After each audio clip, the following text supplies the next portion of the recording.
আজকে আমরা শিখব প্রোনাউন। নাউনের পরিবর্তে যে ওয়ার্ড ব্যবহৃত হয় তাকে প্রোনাউন বলে। Rina is a good girl. Rina reads in class 10। এখানে দুইটি sentence, Rina is a good girl এবং তারপরে রয়েছে রিনা রিডস ইন ক্লাস 10।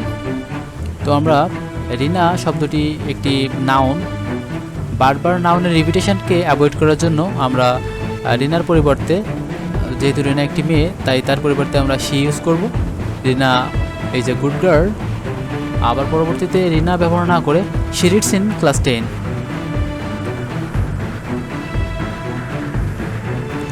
প্রোনাউন কেন ইউজ করা হয়? টু অ্যাভয়েড রিপিটেশন, যে কথাটি বলছিলাম যে বারবার একটি নাউন ব্যবহার না করে আমরা তার পরিবর্তে যে ওয়ার্ডটি ব্যবহার করতে পারি সেটি প্রোনাউন, সেটি শুনতে বেশি শ্রুতিমধুর হয়। To make sentence simple and clear, আমরা সেন্টেন্সকে সিম্পল এবং বেশি পরিষ্কার পরিচ্ছন্ন বা ক্লিয়ার করতে, ক্লিয়ার যাতে শোনা যায় সেজন্য আমরা প্রোনাউন ইউজ করে থাকি। To sound more natural in English, আমরা নেটিভদের মতো ইংরেজি বলতে চাই।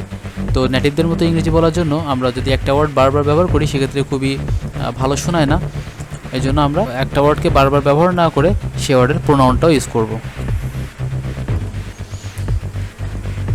প্রোনাউন 9 প্রকার: personal pronoun, positive pronoun, reflexive pronoun, demonstrative pronoun, integrative pronoun, relative pronoun, indefinite pronoun, distributive pronoun and reciprocal pronoun.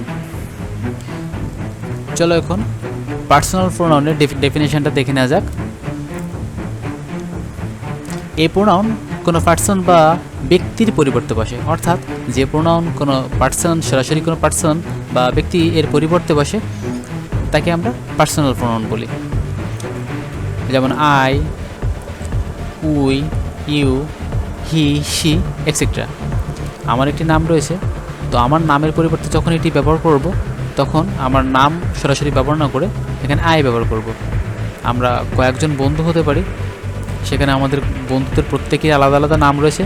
তো প্রত্যেকের আলাদা আলাদা নাম আমরা উচ্চারণ না করে সবাইকে একসঙ্গে উই বলতে পারি। উই লাভ আওয়ার কান্ট্রি, আমরা আমাদের দেশকে ভালোবাসি। পজিটিভ প্রোনাউন, এই প্রোনাউন এর দ্বারা পজিটিভ বা অধিকার বোঝানো হয়, যেমন mine, our, your, his, her etcetera. এগুলো প্রত্যেকটি একটি পজিটিভ প্রোনাউন। এই প্রোনাউনগুলো দ্বারা কারোর আয়ত্তে আছে বা অধীনে আছে এমনটাই বোঝানো হয়। দিস বুক ইজ মাইন, এই বইটি আমার, এই বইটি আমার অধীনে আছে বা এই বইটি আমার বা আমার অধিকারে রয়েছে বইটি, এমনটি বোঝানোর জন্য পজিটিভ প্রোনাউন ব্যবহার করা হয়। তো এখানে বুঝতে হবে মাইন, আওয়ার, ইয়োর, হিজ, হার এই জাতীয় যে ওয়ার্ডগুলো রয়েছে কোনো জিনিস কারোর অধীনে আছে এমনটা বোঝানোর জন্য পজিটিভ প্রোনাউন ব্যবহার করা হয়।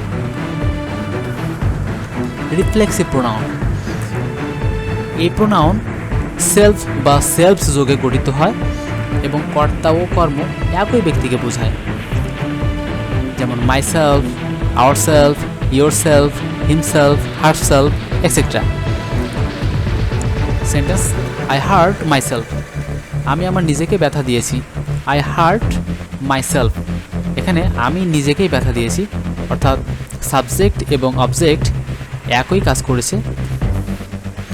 ডেমনস্ট্রেটিভ প্রোনাউন, এই প্রোনাউন কোনো নাউনকে বিশেষভাবে নির্দেশ করে।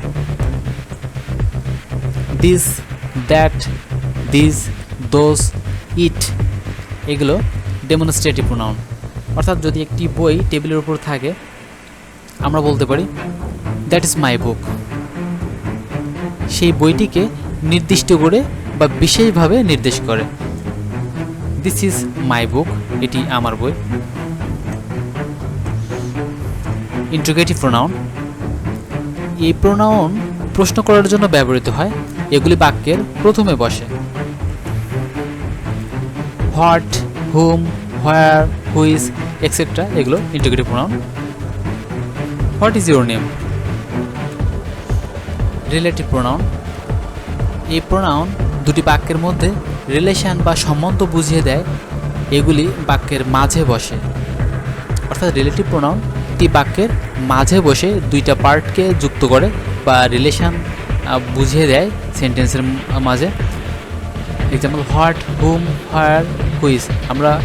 আমরা ইন্টিগ্রেটিভ প্রোনাউনে দেখেছিলাম, সেখানে হোয়াট, হুম, হোয়ার, হুইজ এগুলো ছিল, কিন্তু সেগুলো প্রশ্ন করার কাজে ব্যবহৃত হতো। কিন্তু রিলেটিভ প্রোনাউনগুলো এগুলো সেন্টেন্সের মাঝে ব্যবহৃত হয় বা মাঝে বসে থাকে এবং দুইটা সেন্টেন্সের ভিতরে সম্পর্ক প্রদান করে। যেমন I know the boy who came here yesterday. আমি বালকটিকে চিনি যে গতকাল এখানে এসেছিল। এখানে দুইটা part, I know the boy একটি পার্ট এবং কেম হিয়ার ইয়েস্টারডে আরেকটি পার্ট। তো এদের ভিতরে সংযোগ স্থাপন করে দিয়েছে হু। আই নো দ্য বয়, আমি ওই বালকটিকে চিনি।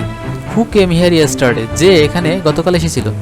এই হু দ্বারা কে বোঝানো হয়নি, এই হু দ্বারা বোঝানো হয়েছে যে।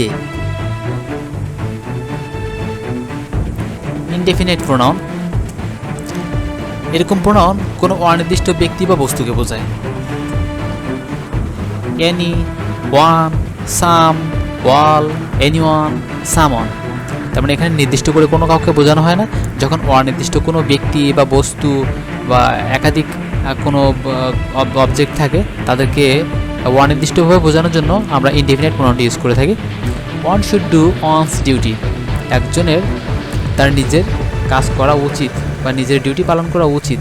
এখানে কাউকে নির্দিষ্ট করে বলা হয়নি, এখানে অনির্দিষ্টভাবে বলা হয়েছে one should do one's duty, অনির্দিষ্টভাবে, এবং এটা একটা উপদেশমূলক বাক্য হতে পারে, সেটা প্রত্যেকের ক্ষেত্রেও প্রযোজ্য। ডিস্ট্রিবিউটিভ প্রোনাউন, এই প্রোনাউন এক জাতীয় একাধিক ব্যক্তি বা বস্তুর মধ্যে প্রত্যেকটিকে পৃথকভাবে বোঝায়। এক বা একাধিক বস্তুর প্রত্যেকটিকে পৃথকভাবে বোঝাবে। যেমন each, either, neither, etcetera. Each of the boys is healthy. এখানে each of the boys is healthy, দেখো এখানে কিন্তু ইজ রয়েছে এবং অফ দ্য বয়েজ, বয় না, রয়েছে বয়েজ। আবার ভার্বটি রয়েছে ইজ। এখানে একটা বোঝার ব্যাপার রয়েছে। Is of the boys, boys রয়েছে অনেকে, কিন্তু ইজ বলে ওই বয়েজদেরকে প্রত্যেককে আলাদা আলাদা করে দেখানো হচ্ছে এবং প্রত্যেককে এক একজন ধরা হচ্ছে। তাই এখানে ভার্ব হিসেবে ইজের ব্যবহার রয়েছে। বয়েজ থাকার পরেও এখানে কিন্তু ইজ ব্যবহৃত হয়েছে। বিষয়টি আবার ভালো করে খেয়াল করো। ইজ অফ দ্য বয়েজ, এখানে ইজ শব্দটি দ্বারা এই বয়েজ যারা রয়েছে, বয়েজ একটি প্লুরাল নাউন। এই প্লুরাল নাউনকে এখানে প্রত্যেককে আলাদা আলাদাভাবে বোঝানো হয়েছে ইজ দ্বারা। সো যদি 10টি বয় থাকে, এখানে 10টি বয়ের ক্ষেত্রে যদি বলা হয় ইজ অফ দ্য বয়েজ, তার মানে 10টি বয়েজ আছে, কিন্তু প্রত্যেককে তখন আলাদা আলাদা করে বোঝানো হয়েছে। এই জন্য ভার্ব রয়েছে is. Is of the boys is healthy. Reciprocal pronoun, এই প্রোনাউন একাধিক ব্যক্তি বা বস্তুর মধ্যে পারস্পরিক সম্পর্ক বুঝিয়ে দেয়। যেমন each other, one another, etcetera. They loved one another, তারা একে অন্যকে ভালোবাসত। ওখানে ইজ আদার, এখানে একাধিক ব্যক্তি বা বস্তুর মধ্যে যে সম্পর্ক, এখানে একজন একা কীভাবে দাঁড়াতে পারবে না। যেমন আগের সেন্টেন্সে ছিল is just is of the boys, এখানে ইজ অফ দ্য বয়েজ প্রত্যেক বয় থেকে, মানে অনেকগুলো বয় থেকে প্রত্যেককে আলাদা আলাদা করে বোঝাচ্ছিল। কিন্তু এইখানে অবশ্যই একাধিক ব্যক্তি বা বস্তু থাকা লাগবে এবং সেক্ষেত্রে একজনের সঙ্গে আরেকজনের সম্পর্ক নিরূপণ করে দিবে এই রেসিপ্রোকাল প্রোনাউনটি। হ্যাঁ, দে লাভড ওয়ান অ্যানাদার, তারা একে অন্যকে ভালোবাসে। এখানে অবশ্যই দুইজন রয়েছে।